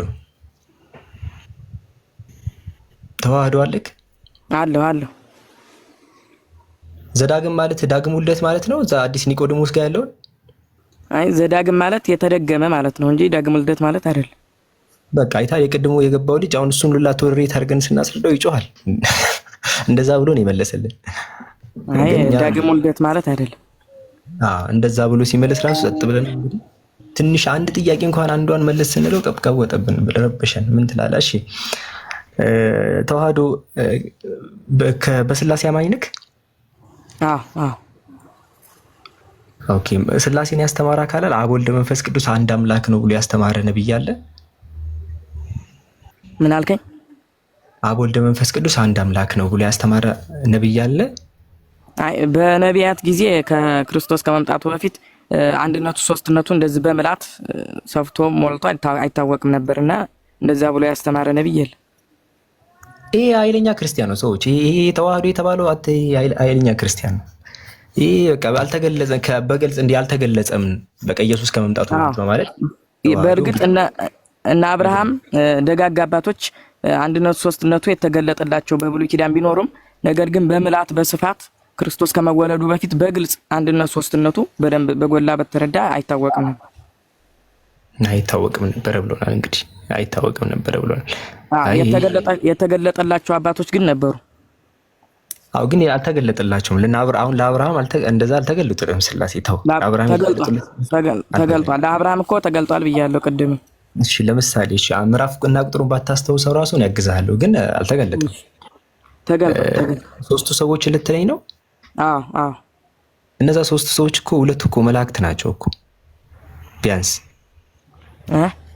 ሁለቱ እኮ መላእክት ናቸው። ስላሴ እኮ የለም ተዋህዶ። ላሳይክ። እሺ አንብበው። እሺ ዘፍጥረት ላይ ክፈት። መጽሐፍ አለ አጠገብክ? አለኝ። ክፈት እስቲ። ለኦሪት ዘፍጥረት ምዕራፍ 18 ቁጥር 1 ጀምሮ ነው የሚጀምረው። አሁን ይሄ ጥሩ ልጅ ነው። አይታችኋላ? ይሄ ልጅ አሁን የሚያውቀውን ያስረዳል። ምን ይላል? ገባችሁ? ክርስቲያኖች አሁንም ስገቡ እባካችሁን፣ እሺ ወይ ደግሞ ቶሎ ተናገሩ። እኔ ክርስትና ላይ አልመልስም፣ እውቀት የለኝም፣ ያንተን ብቻ አስረዱኝ ካላችሁም እንደዛ ይቻላል። እንደዛ ይቻላል። ምዕራፍ 18 ቁጥር ስንት? ቁጥር 1 ላይ ነው። አንተ ያው ሶስት ሰዎች የተገለጡበትን አይደል የምትለው? በቃ እዛ ክፍል ላይ ነው የሚገኘው። እያገዝናችሁ ነው የምትወያዩት፣ የተመቻችቶላችሁ በእንክብካቤ እናንተ ብቻ ለእናንተ ይደግፋል የምትሉትን ጥቅስ እንኳን እናንተ ሐሳቡን ካስታወሳችሁት እኛ ጥቅሱን እናግዛችኋለን። ዋናው ሐሳብ ነው፣ እውነታው ላይ መምጣት ነው። አይ ጥቅሱን እኮ እኔም ማወጣው ነበር በነገራችን ላይ። ችግር የለውም። አንተም ታወጣው ነበር፣ እኔም ያው ፈጠን አልኩኝ። አስረዳኝ እዛ ላይ። አሁን ለምሳሌ እኔ ልቀጥል ላስረዳክ መላእክት ናቸው ያልኩበት ምክንያት። እሺ ምክንያትህን ቀጥልና ቀጥላለሁ። እሺ ኦሪት ዘፍጥረት ምዕራፍ 18 ቁጥር 1 ላይ በቀትርም ጊዜ እርሱ በድንኳኑ ደጃፍ ሳለ እግዚአብሔር በመምሪያ አድባር ዛፍ ተገለጠለት። ኦፍኮርስ እግዚአብሔር ተገለጠለት ይላል። እንዴት እንደተገለጠለት ግን አልተቀመጠም። እንቀጥል ሲባል 3 ሰዎችን አየው ይላል። እዚህ ጋር 3 ሰዎች እንደመጡ ወደ አብርሃም እንደመጡ ይናገራል እዚህ ላይ። አሁን ምን መሰለክ ቀጠለ። እነዛ ሁለት ሰዎቹ ከአብርሃም ጋር ካሉ በኋላ ሄደዋል። ለምሳሌ ዘፍጥረት ምዕራፍ 18 ቁጥር 22 ላይ ሰዎቹም ከዚያ ፊታቸውን አቀኑ ወደ ሰዶምም ሄዱ አለ። ሰዎቹ ወደ ሰዶም ሄደዋል። ገባ? ከዛ በኋላ እዛው ዘፍጥረት ምዕራፍ 19 ላይ ቀጣኛው ምዕራፍ ላይ ሁለቱ ሰዎቹ የተባሉት እነማን ናቸው እንዴ? እየተገለጡት ነው አለ አብርሃም ፊት ለፊት ላይ ማስረጃ። እሺ አስረዳን። ከላይ ጀምረህ አንብበውና እዛው አውድ ላይ አንብበውና ሰዎቹም ወደ እሺ 22ቱን ሙሉ ላንብብ። ልክ እንዴ? እዛው አውድ እኮ ነው ያልኩት። እዛው አውድ ላይ አብዱል ከሪም ምን ላንብበው? ግን እዛ ሰዎቹ የሚለው እነሱን አይደል እንዴ? ዲያቆን ቆይ ላንብበው። ሞዶ እየተረጎም ነው እንሄዳለን። ቆይ ሐሳቤን ልጨርስ ዲያቆን። ቆይ ሐሳቤን ለመጨረስ ልክ አሁን እኔ የምታቋርጠኝ ማለት ሰዎቹም የተባሉት ሌላ ሰዎች ከሆኑ አቋርጠኝ። ሰዎች የተባሉት ሌላ ሰዎች ከሆኑ አቋርጠኝ። አክታ አይደሉም፣ ስላሴ ናቸው የተገለጹት። አይ ሰዎች እኔ ስለዛ ገና አላሳየውም እኮ። ዘፍጥረት ምዕራፍ 18 ላይ ሰዎቹን ፊታቸውን አቀኑ ብሎ ሲናገር አብርሃም ጋር የመጡት ነው አይደለ? ቆይ መጀመሪያ እንረዳዳው አይሻልም? ሐሳቡን የተግባባን ቢሆን ነው የሚሻለው። በቀትርም ጊዜ እርሱ በድንኳኑ ደጃፍ ሚታርግ በቃ እኔ የተሳሳትኩ መስሎኝ፣ ከተሳሳትኩ አርሙኝ። ሐሳብን እንዳትናገር ከሆነ ደግሞ እንደዛ አይቻልም። እሺ ዲያቆን፣ ምናልባት ሰዎች የሰማኝ ነው። ዲያቆን ገለጸለት እግዚአብሔር እንደሆነ ተጽፏል። ከላይ የመጀመሪያ ቁጥር 1 ላይ ስታየው በቀትርም ጊዜ አዳምጠኝ። ቆይ አንዴ ዲያቆን በቀትርም ጊዜ ወይኔ እንዳወራ ይፈቀድልኛል። ይቅርታሽ አንዴ ዲያቆን። እሺ አንዴ ተዋህዶ ለአንተ እያስረዳው እያለ መሀል ገባ እሱ። ከዛ እኔ የተሳሳትኩ መስሎኝ እድል ሰጠዋችሁ። እድል የሰጠዋችሁ እኔ እኮ ተራዬ ሳይሆን ቀርቶ አይደለም፣ ግን ምናልባት በተሳሳትኩ ሰዓት ላይ መሀል ላይ ጣልቃ መግባት ትችላላችሁ ብዬ ነው አቋረጥኩኝና ሰዎቹም ስል ሌላ ሰው ነው ወይ የሚያወራው? አዎ ሌላ ሰው ነው ካላችሁኝ አቋርጣለሁ። አይ አይደሉ ግን ካልሆነ እንዳታወራ ይሄኛውን ከሆነ እንደዛ አይቻልም። ልቀጥል በቃ ካልተሳሳትኩኝ ማለት ነው። አንዴ ሐሳቤን ልጨርስ። እዚህ ላይ ምንድነው የሚያሳየው? ቁጥር 22 ላይ ሰዎቹን ፊታቸውን አቀኑ ይላል። እነዚህ ማን ናቸው? አብርሃም ጋር የነበሩት ናቸው። ወደ ሰዶም አቀኑ አይደሉም። አብርሃም ጋር ያሉትማ ቁጥር 16 ላይ አቀኑ ብሎ ተናግሯል። ቁጥር 16 ላይ ያውጣል።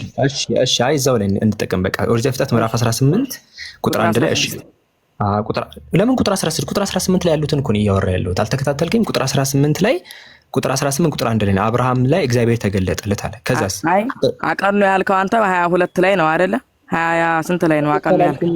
22 ውስጥ አልገባውም እኔ። አንተ የጠቀስከው ጥቅስ ላይ ነው እያሳየው ያለሁት። እሺ አብዱ ከሪም ከቁጥር 9 ሌላ አይዲያ ነው። ከቁጥር 9 18 ቁጥር 9 በኋላ ሌላ አይዲያ ነው መረዳት ካለብህ። መጀመሪያ አይዲያ ሰዎቹም እያለ ሌላ አይዲያ ይላል እንዴ? ሰዎቹም እየተባልክ የትኞቹ ሰዎች እንደዚህ እየተወራ ስላለው ሐዲስ እንደዚህ አይመችም። እሺ አሁን ላሳየህ። ምዕራፍ 18 ቁጥር 22 ላይ አቀኑ ነው ያልከው አይደል አንተ? አንድ ቁጥር 1 ላይ ጀምር። መጀመሪያ ምዕራፍ 18 ቁጥር 1 ላይ ያንንም አንብበናል። አዎ ከዛ ቁጥር 2 ላይ አይኑን አነሳ 3 ሰዎችን አየ አብርሃም ይላል አይደል? ከዛ ቁጥር 3 ላይ አቤቱ በፊት ሞገስ አግኝቼ ብሎ ተናገረ። ከዛ አብርሃም ወደ ድንኳን ገባ። ቁጥር 6 ላይ ሳራ ፈጥና 3 መስፈሪያ ዱቄት ፈጥነሽ አዘጋጅ አላት። እንጎቻ አዘጋጀች። ገባህ? ከዛ በኋላ ጥጃ ያዘና ለብልታቴናው ሰጠው ያዘጋጅም ዘንድ ትላለህ። ወተት ምንድነው ይሄ? በወተት የሚያዘጋጀውን ጥጃ መጣ ምናምን። ከዛ እነሱ ሚስት ሳራ እንዴት ናት ያለው? እነሱ የሚለው እነማን ነው? የመጡትን ሰዎች አይደል? እዚህ ጋር እንቀጥል። የዛሬ ዓመት በእውነት ወደ አንተ እንመጣለን ምናምን እያለ ይናገር። ሳራ በልቧ እንዴት ትስቃለች? ቁጥር 12 እያወሩ ነው። ቁጥር 13 ላይ እያወሩ ነው። ቁጥር 14 በእውኑ እግዚአብሔር የሚሳነው ነገር አለ እያሉ ተናገሩ፣ እያወሩ ነው። ከዛ ቁጥር 16 ሰዎቹም ተነስተው ወደ ሰዶም አቀኑ። ይኸው ተነሱ ከአብርሃም ቤት ማለት ሰዎቹ ተነስተው ወደ ሰዶም አቀኑ አለ። ወደ ሰዶም ሄደዋል አይደለ? ከዛ አብሯቸው ሄደ። አብርሃም ሊሸኛቸው አብሯቸው ሄደ ብለውት ይናገር። እግዚአብሔር አለ እኔ የማደርገውን እያለ ይናገራል። ከዛ ቀጠለ። ከዛ ሰዎቹን ፊታቸውን አቀኑ። ቁጥር 22 ላይ ይቀጥላል። ሰዎቹን ከዚያ ፊታቸውን አቀኑ ወደ ሰዶም ሄዱ። አብርሃም ግን በእግዚአብሔር ፊት ቆሞ ነበር ይላል። ሁለቱ ሄደው አንዱ ቀርቷል። አብርሃም ከአንዱ ጋር ነው፣ ግን ሁለቱ ሄደዋል። ተረዳኛ? ከዛ ሄደ ይቀጥላል። ለምን ታጠፋቸዋል? ሰዶም ከተማይቱን 50 ጻድቃን ባገኝ ትምራቸዋለህ ወይ ምናምን ከአምላክ ጋር እየተነጋገረ ነው። እነዛ ግን ሄደዋል። ከዛ ቁጥር 19 ላይ ወደ ምዕራፍ 19 ሄድ። ምዕራፍ 19 ሁለቱ መላእክት በመሸ ጊዜ ወደ ሰዶም ገቡ ይላል። ገባ? እነዚህ ሁለቱ ሄዱ። ሁለቱ መላእክቶች ስለመሆናቸው ምንም ጥያቄ የለውም። ከፈለግ መጽሐፍ ሁለቱ ያለው እነማንን? ሁለቱ ማለት ቀደም ከአብርሃም ጋር ያሉ የሄዱት ናቸው፣ ሰዎቹ ናቸው። እነዛማ እኮ 3 ናቸው ብለናል። አንዱ አብርሃም ጋር አንድ እግዚአብሔር አብርሃም ከአንዱ ጋር ነው የተቀመጠው። አብርሃምማ እኮ 3ቱም እንዳሉ እኮ ከእግዚአብሔር ጋር ያወራ ነበር ይላል። 3ቱ እንዳሉ ራሱ ከእግዚአብሔር ጋር ያወራ ነበር ይላል አይደል? አይ ያላዳመጥከኝም እንዴ? ቁጥር 22 ላይ ሰዎቹም ከዚያ ፊታቸውን አቀኑ ወደ ሰዶም ሄዱ። አብርሃም ግን በእግዚአብሔር ፊት ገና ቆሞ ነበርና ይላል። አብርሃም እያወራው ነው አንዱን ማለት ነው። እነዛ ሄደዋል። ገባ? ከዛ ጻድቃን ከተማይቱ እንደዚህ ቢገኝስ እንደዛ ቢገኝስ እያሉ እያለ አብርሃም እያወራው ነው። እነዛ የሉም፣ እነዛ ሄደዋል። ተረዳኝ? ቁጥር 19 ላይ በመሸ ጊዜ ገቡ። እሺ ተዋህዶ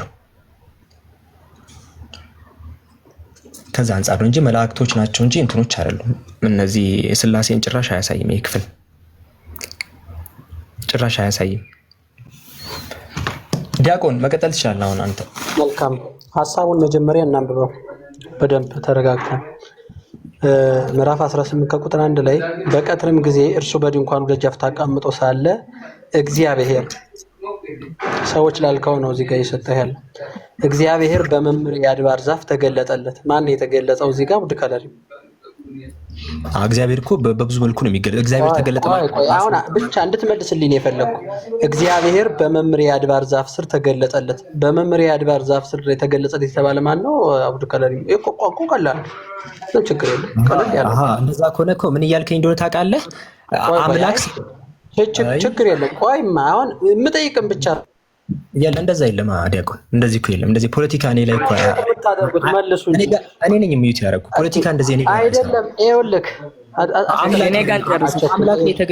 አምላክ ነው የተገለጠለት፣ ግን በሰዎች ይገለጣል። ምንም አሁን አምላክ ራሱ መጣ የሚል ፖለቲክስ እኔ ላይ መስለ። ለምሳሌ አምላክ ነቢያትን አናገረ፣ ስለዚህ አምላክ መጥቶ ነው ያናገራቸው ማለት ነው። አሁን አንተ አምላክ አናገረው ይሄን ብቻ መልስልኝ፣ ያ ማለት አብሮት ነበር። እንደዛ የለም። አቸኩላ ቆይ ላስረዳህ ነው። አምላክ ተገለጠለት ይላል። አምላክ ተገለጠለት ለምንድን ነው? ቆይ እንግዲህ የእውነትን ትረስት ልታሳያ እንደ መጣ መጻሕፍትን እኮ መተቸት የምችል ሰው መጽሐፉን ይዞ ነው። መጽሐፍቱን ይዤ እያነበብኩልህ ይላል አይልም? ይላል ብለህ ነው ምዕራፍ 18 ላይ ሄድ ነው። እርሱ በድንኳኑ ደጃፍ ተቀምጦ ሳለ እግዚአብሔር በመምሪያ አድባር ዛፍ ስር ተገለጸለት።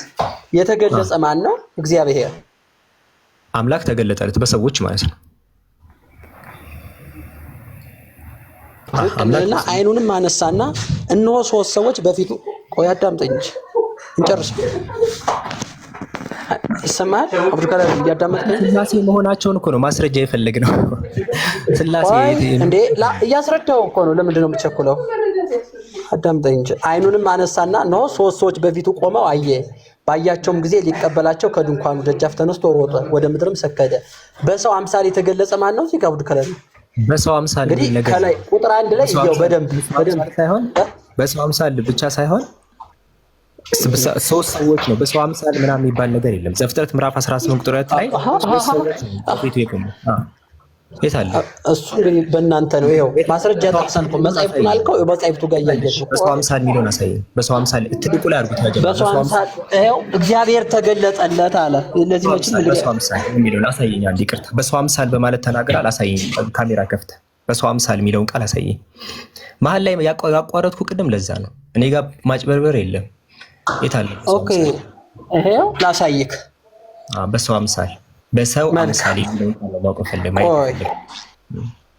በደንብ ነው የምታየው። ችግር የለም። አቸኩ ገለበጠብኝ ስክሪኑ እኔ ጋር። አይ ትክክል ነው። ወደ ራስ እንዳታዞሩ እንዳትነካካ። መልካም እሺ። ይኸው እንግዲህ ላንብበው፣ አንተም ታውጣዋለህ። እኔ ሳነበው እንትን ስለሚሰለኝ በሰው አምሳል የሚለውን ቃል ነው ማውቀ ፈልገው። ወዴት ማለት ነው? በሰው አምሳል እኮ ነው። በሰው አምሳል መገለጡ ላሳይህ እኮ ነው እዚህ ጋር።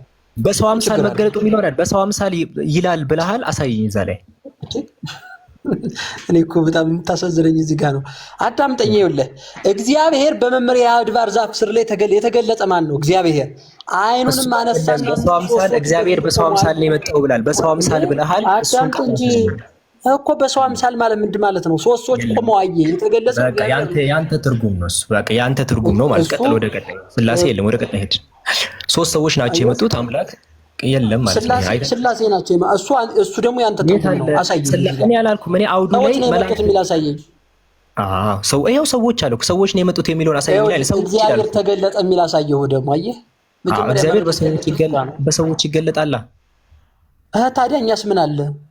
በሰዎች ይገለጣል። ሰዎችን መልእክተኛ አድርጎ ሊልክ ይችላል። መላእክትን መልእክተኛ አድርጎ ይልካል። ምንም አዲስ ስላሴዎች ናቸው ለሚል አብ ወልድ መንፈስ ቅዱስ ናቸው የሚለውን እኮ ማስረጃ ማምጣት ያቃተህ አንተ። እያሳየው የት አለ? አሁን አብ መንፈስ ቅዱስ ናቸው ባያቸው ጊዜ። እሺ ቆይ ታች ላይ ይኸውልህ ስላሴዎች ለመሆኑ እናሳየህ። አንዱን ሲያዝለው ሁለቶችም ገቡ ይላል። እስኪ ከሰው 3 ሰዎች ይቀመጡና ሎጂካሊ አንዱ ስንሸከም ሁለቱ የሚገባበትን እስኪ ያሳይ። እንዴት አንዱ ስንሸከም ሁለቱ የሚገባበት? ቆይ አንዱን አዝሎ ሲገባ 3ቶችም ገቡ ይላል። ላሳይ እኮ ነው መጽሐፉ ላይ። ለምን የምትቸኩለው? ስላሴ መሆናቸው አንዱ ታዝሎ አንዱ ከገባ ነው። ለዚህ እኮ ነው የማትግባባው። ማስረጃውን ስለ ምንድን ነው ማስረጃ የሰጠኝ? አብ ወልድ መንፈስ ቅዱስ አንዱ ተሸክሞት አንዱ ገባ ነው ያልከኝ። አልወጣኝም። እሺ ምንድን ነው? እሺ ምንድን ነው? አብርሃምን አዳምጥ እስኪ። ወይ ላንብበውና መጨረሻ ላስረዳ መጀመሪያ ሀሳቡን። አይ ሀሳቡን አይቻለሁ እኔ። ስላሴ ወገን አግኝቼ እንደሆነ ባሪያህን አትለፈኝ ብዬ እለምንሃለሁ። አዳምጥ። ጥቂት ውሃ ይምጣላችሁ፣ እግራችሁን ታጠቡ፣ ከዚችም ዛፍ ቦታች እረፉ አለ። ቁራሽ እንጀራም ላምጣላችሁ፣ ልባችሁንም ደግፉ፣ ከዚህም በኋላ ትሄዳላችሁ። ስለዚህ ወደ ባሪያችሁ መጥታችኋል። እርሱም እንዳልህ አድርጉ። አብርሃምም ወደ ድንኳን ወደ ሳራ ዘንድ ፈጥኖ ገባና 3 መስፈሪያ የተሰለቀ ዱቄት ፈጥነሽ አዘጋጅ፣ ለውሻው ምግብ እየተዘጋጀላቸው ነው። ምግብ እየተዘጋጀላቸው ነው። ልባችሁ አይታወቅ እየተባለ ነው። ለምሳሌ አብ ወልድ መንፈስ ቅዱስ ነው። አሁን እዚህ ጋር ልባችሁን ደገፍ አድርጉ ምናምን እያለ የሚነግራቸው ለአምላክ ነው ማለት አይደል? ተረጋጉ ምናምን እያላቸው ነው። አብርሃም እና አምላክ እና ማንን ነው የሚያወራው ታዲያ? እግዚአብሔር በሰው አምሳል ተገልጧል። የታለ በሰው አምሳል የሚለው ቃል?